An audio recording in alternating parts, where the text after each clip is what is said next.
Right, so this lick is another one of those just big stews of ideas where he throws every concept and idea into it, and he just seamlessly works them together. And it's a challenging thing to get to this point where you can just have all these concepts and ideas and they all work together without sounding like, oh, there's a lick, oh, there's an idea, or But he takes this, he throws in a little arpeggio, he does pentatonic stuff, he does chromatic stuff, and he's doing some phrasing with bending of notes. So if you break each one down, you could see those little concepts and ideas, but they all come together as one awesome whole.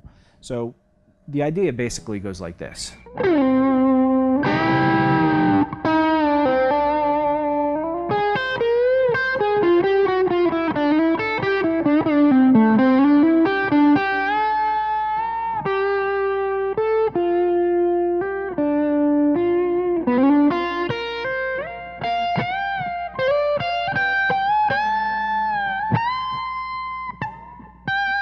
Right? So you could see all those little ideas. He starts out with just pentatonic stuff, right?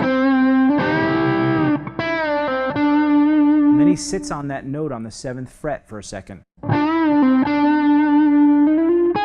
before sliding in. So that's another little thing. He could have picked that note, but that attack that's not there just sounds so cool. Because the note sort of dies out before he starts plucking the next to the B and the E string. So you have, and if you notice, he goes up an arpeggio, back down an arpeggio with a bend in between. Then he gets into chromatic movement from the 8, 7, 6, 5, and then he skips the 4th and goes to the 3, all on the B string. Then he gets back into pentatonic stuff, right? But it's all seamlessly arpeggio to chromaticism back to pentatonic stuff, right? So after that, he goes,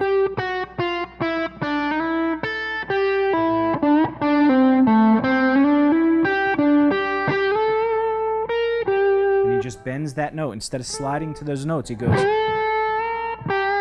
So you get a whole step bend and a step and a half bend.